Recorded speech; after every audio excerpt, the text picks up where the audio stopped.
Losing belly fat too fast can cost you far more than it's actually worth. Most men who've already lost weight through hard, aggressive cuts end up in worse shape than where they started. Not because they lack discipline, but because of how it actually affects the body. It's even worse for men over 30 who work long hours under high stress. These hidden costs aren't talked about enough. So if you want to get and stay lean the right way, you need to know what these are. And here is something that nobody prepares you for. You push hard for weeks, you're strict with your food, you're training, the scale is dropping. Then you take a progress photo or you catch yourself in the mirror and something feels off. The number went down, but you don't look and feel any better yet. Maybe just a bit flatter and skinnier, but not in the places that you want to see. And maybe you avoid the mirror altogether and stop looking at the scale. Now, most men at that moment think they just need to push harder or be even stricter.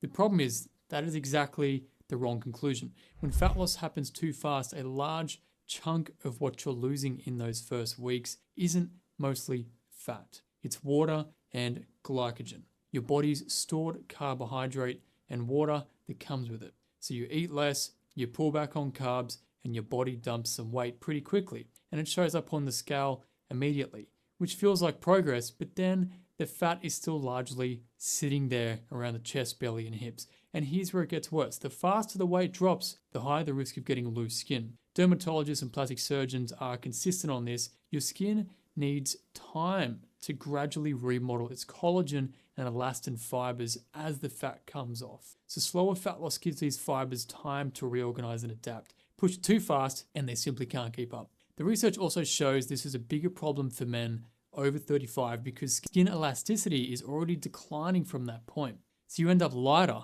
but with skin that didn't have time to really catch up for it. And that's not an easy fix after the fact. So I've seen men drop 8 to 10 kilos or 18 to 22 pounds in a couple of months, feel good about the number, but still wonder why they still have this belly that's sticking out. And if they look down, they can see the time on their Rolex, but they can't see their willy yet. And the main driver behind this comes down to what rapid fat loss is actually doing to your muscle mass, which we'll cover next. Most guys assume that when the scale drops, it's mostly fat coming off, and some of that fat is dropping, of course, but it's never just fat. Multiple studies show that around 25% of weight loss during a calorie restriction comes from lean mass and not just fat. The number gets worse when you aggressively cut and the less structured your training is. And for men over 40 doing it without a proper training plan in place, the lean mass loss is disproportionately higher. I've experienced this firsthand when I was competing in bodybuilding, and this was in my 20s.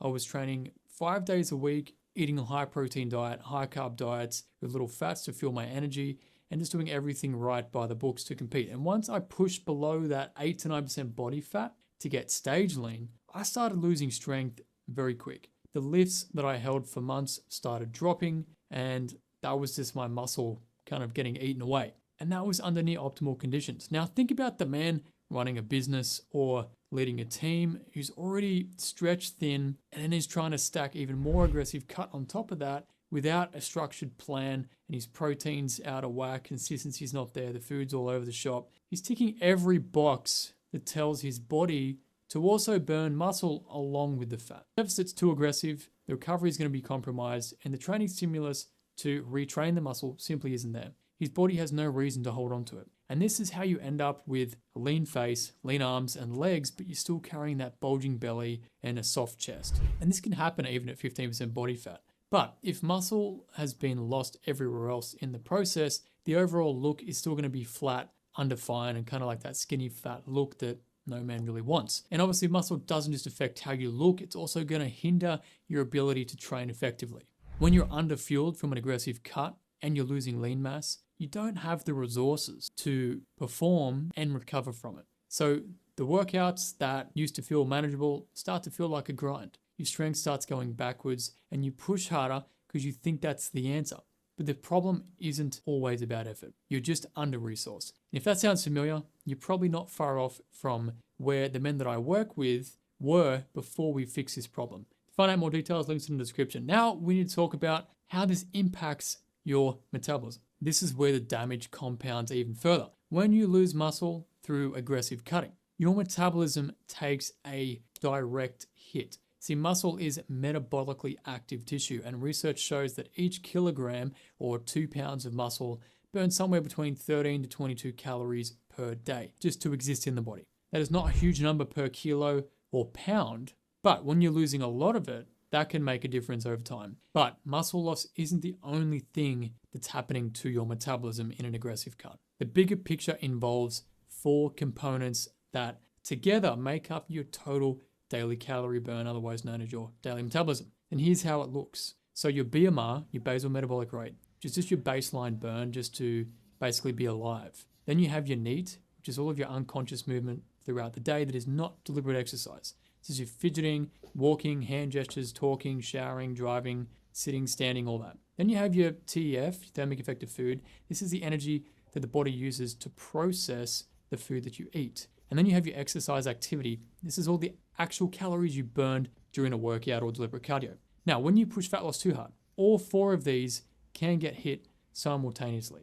Your BMR drops as your muscle is lost. NEAT can start to decline because your body unconsciously moves less to conserve more energy. And if fatigue sets in from underfueling, your training quality will drop too. If you're not training at all, you're missing that whole component. And this is what researchers call adaptive thermogenesis, otherwise known as metabolic adaptation. A calorie restriction study found that just within 6 months, resting metabolic rate dropped by around 100 calories per day, with 40 of those calories coming from purely metabolic adaptation.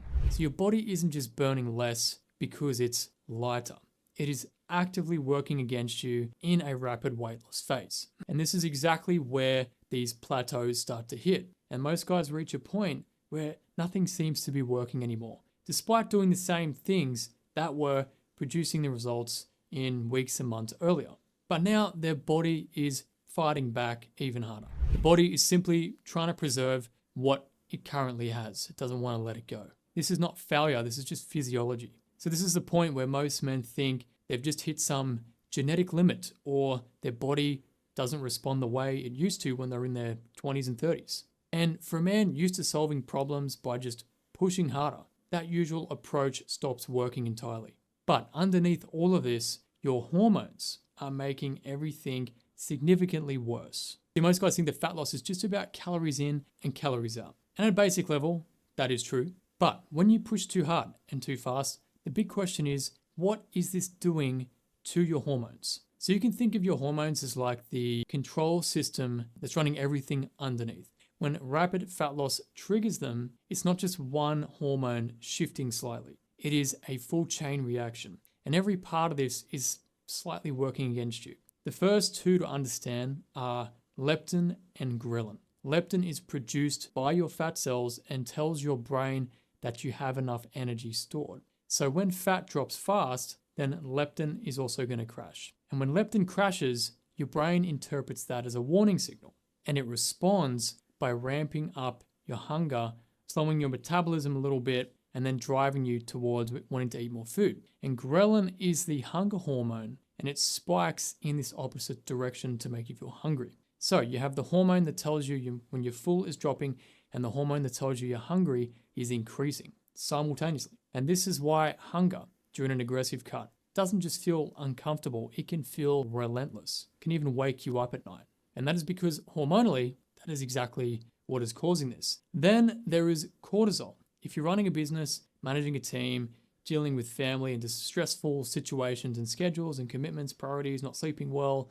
and all that, well, your cortisol is already going to be elevated off the charts before you even start an aggressive cut. Then you add a severe deficit and hard training on top of that, and you're just swimming in a pool of cortisol, right? And the irony is that cortisol is directly related to visceral fat storage in the midsection. The man pushing hardest to lose his belly is producing more of the hormone that is most associated with holding on to it. So cortisol is also catabolic, meaning it's breaking down muscle tissue for energy, which kind of means it's protecting the fat you're trying to lose and condoning using up the muscle mass that is energy dense. And then testosterone takes a severe hit because this restriction reduces the raw materials your body needs to produce testosterone, especially when cortisol is in the mix. So combined with elevated cortisol, which directly suppresses testosterone production, levels can drop noticeably within a week or two. And for men over 30, already trending down quicker,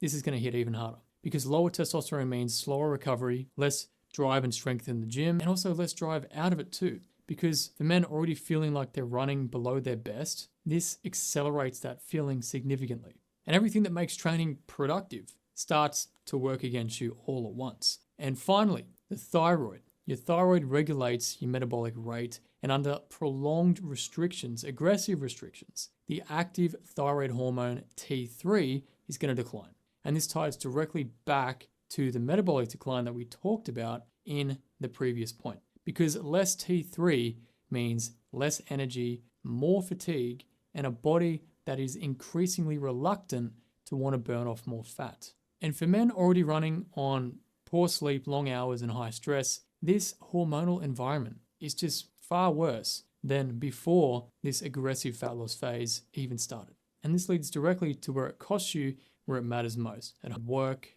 and everywhere else in between. The cost of this just goes beyond your own body. When you're running an aggressive cut on top of a demanding life, the deficit doesn't just show up in the gym. You're going to notice it everywhere else. Your focus at work is going to decline because the brain primarily runs on glucose, and when you're severely underfueled, your cognitive sharpness is one of the first things to drop. Your decisions and your patience is going to wear thin, and by mid-afternoon, you're already running on fumes in a way that a busy day is just going to make even harder to manage. Your social life becomes something that becomes now complicated and difficult. Business lunches become stressful calculations. Family dinners become isolating when you're always saying no all the time. And others around you or at the table start to feel a bit alienated because you won't eat what they're eating. And instead of getting support, you get harsh comments and criticisms from the people closest to you. The plan that was meant to change your life now starts ruining it. And the rigid discipline required to hold this aggressive approach together is exactly the kind of mental overload that a man with many responsibilities cannot sustain for long enough to get and stay lean for life. A man who runs meetings and makes decisions and holds himself to high standards everywhere else in life, the last thing he needs is his aggressive diet making him worse at all of it. And eventually the cravings are going to hit. The kind that just builds up throughout the week, and then the weekend arrives and the plan just crumbles to bits. Because this restriction and the hormonal response we just talked about come together to make food feel more obsessive in a way that willpower cannot really fix. And that's your biology doing exactly what it's designed to do. And that cycle, strict all week, blow out on the weekend, start over on Monday, is how men stay stuck in this same place for years. That is not a motivation problem. That is a predictable biological outcome. And this brings us to the longest lasting cost of everything in this video. And here's a part that nobody likes to talk about. After everything your body has been through during an aggressive cut, stopping the diet doesn't mean returning to normal. For most men, it means walking straight back into a rebound that they're not actually ready for. A study published in the Journal of Obesity found that for every kilogram or 2 pounds of weight lost, appetite increased by about 100 calories per day above where it was before the diet started. So on a calorie for calorie equivalent, your metabolism only drops by about 20 to 30 calories per kilo or 2 pounds lost. So the hunger response is like 3 to 4 times stronger than the metabolic slowdown. Your body is driving you hard toward wanting to eat more, and it doesn't switch off that quickly. Because of the metabolic adaptation we talked about earlier in this video, your BMR and your total metabolic output for the day are now lower than when you began. So when you return to your old way of eating, that same diet that used to just kind of maintain your weight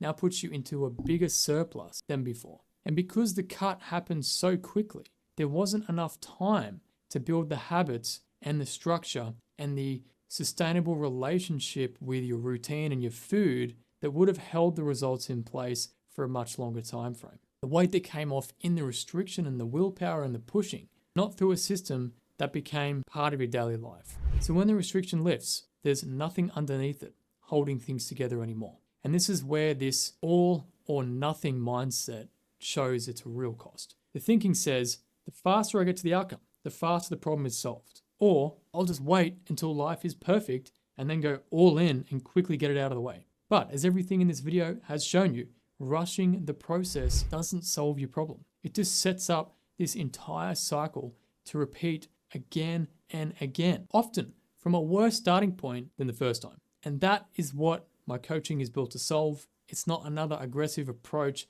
that requires huge sacrifice. It's built into your life to predictably shed belly fat, get you lean without dismantling your work, your family schedules, or crushing your energy along the way. The men who come out the other side of this are stronger and performing better across the board without the cycle starting over again. So if you've already been through a version of this cycle and you're done repeating it, that's exactly who this is built for. Links in the description below this video. After you've done that, go watch this video next. It'll show you what happens to your body in each phase of losing belly fat.